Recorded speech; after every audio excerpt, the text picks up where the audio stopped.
But now we're going to meet Jennefer Tobin, who wanted to put her large house to use. So she invited injured ex-servicemen, and to date she's helped 200. So very warm welcome to the show, Jennefer. Thank you so much for coming to tell us a bit more about what on the surface seems a really selfless and wonderful gesture. But you have a very strong military background, don't you? Just put that into context for us. Well, the context is my father commissioned into the Indian Army, to the Punjab Regiment, and then served on through Burma and back to the British Army. And so I was brought up very much as an army child, boarding schools and so forth. And when did the idea come that you'd like to open the house? Well, frankly, it was watching Stuart Tutal bring 3 para back in '06 was the beginning of it, because if you remember, they had a very, very rough time.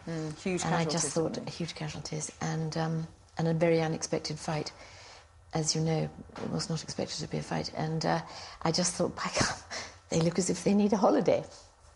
So it was as simple as that. And, as simple as that, yeah. And instead of maybe raising some money and sending them somewhere else, you thought, I've got this house, come here. It's a beautiful part of the world in Scotland. They can come and they can stay with me. So did you get in touch with them initially? Well, I actually got in touch via the Royal Marines, and 40 Commander of the Royal Marines were the brave people, because who else would just expect a bird to turn up at the gate and say, I'll give your boys a holiday? It just took a bit of settling down. However, a very, very forthcoming chap came up and viewed the whole place and saw that we could do it, and I had then at that time about 15 ideas of things they could do. We live in a playground in southwest Scotland. So what do they do when they come up then? Well, it's based on hunting, shooting and fishing in the beginning, but we've added things like coasteering and canyoning and lots of archery and sailing. Zorbing is very popular. So how many come up at one time then? 10 lads and an NCO come up, and they're all boys who've been injured in one way or another. So they're recovering, they're rehabilitating. Correct. And they're getting back to civilian life in some way. They're hopefully getting back to becoming fighting fit in the case of some, and some will eventually... So some will go back? Yes, some will go back.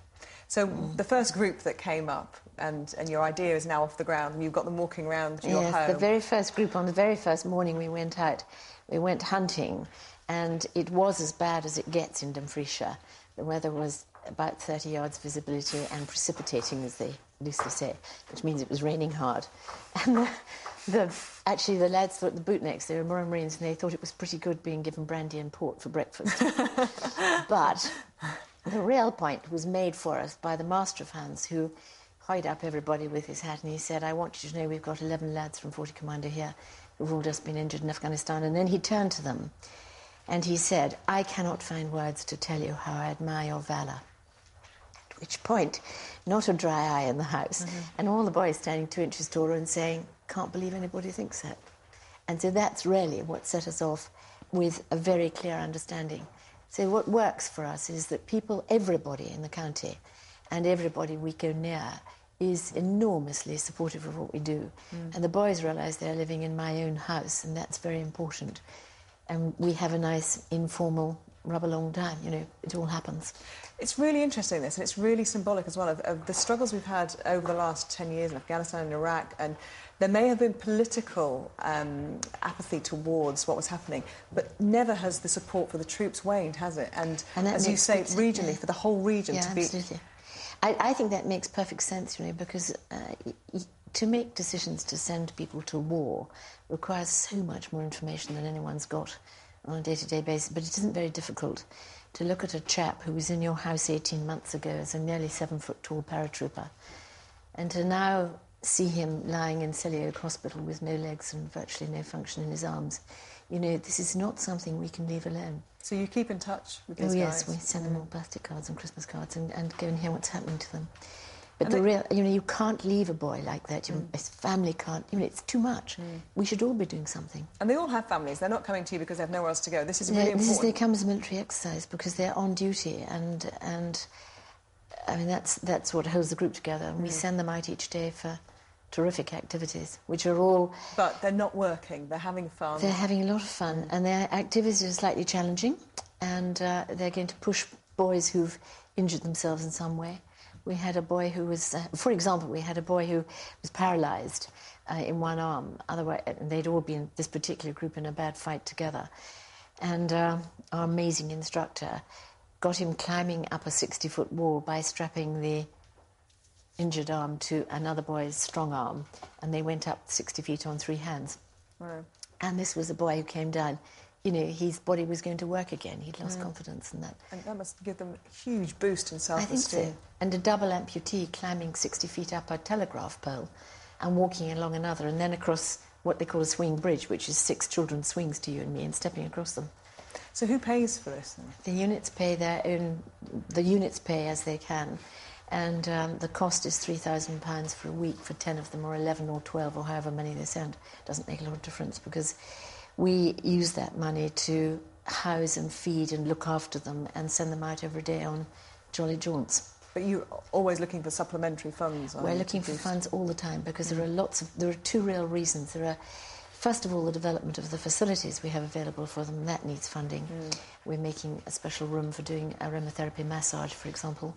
And the other is looking at the long-term future, because it won't be difficult to understand that boys who've been injured in this way are going to suffer pain, if not immediately, certainly later in life.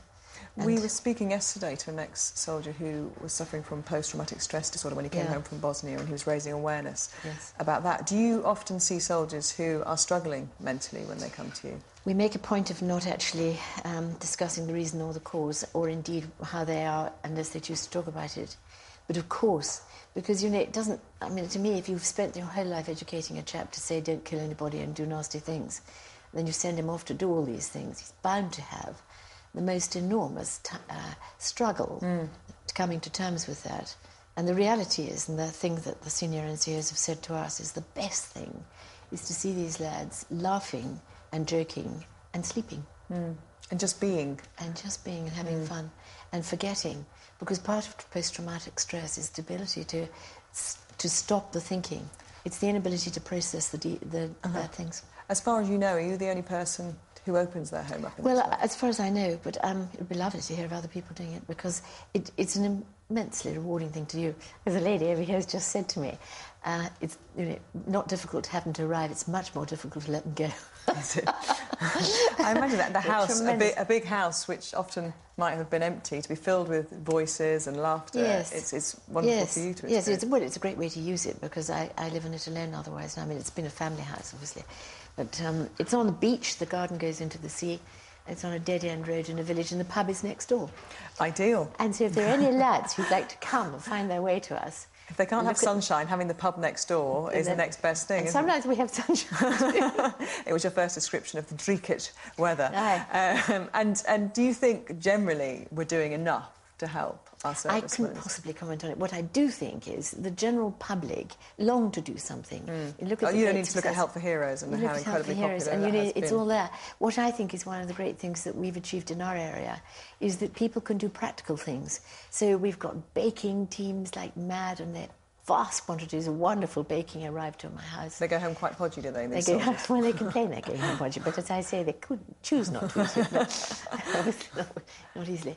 And people arrive at my house with books and gramophones or whatever, you know, things. And of course, people take them out. Wonderful. By unbelievable coincidence, 2 Sergeant Andy Rosses, ex-King's Own Scottish Borderers, or 1 Scots, as we must not say, have fishing lochs. And they happen to have the same name, but both of them have been amazing in bringing their mates in to act as gillies and lend their gear to our boys. So we have wonderful days fishing on Andy Ross and Andy Ross's. Jennefer, thank you so much for telling us all about it, Yep. and hopefully you'll help many, many, many more servicemen who've been injured to have a bit of fun. Have a bit of fun. See a bit of light, and Yeah. before they either go back on the front line or... Thank you for letting me tell you.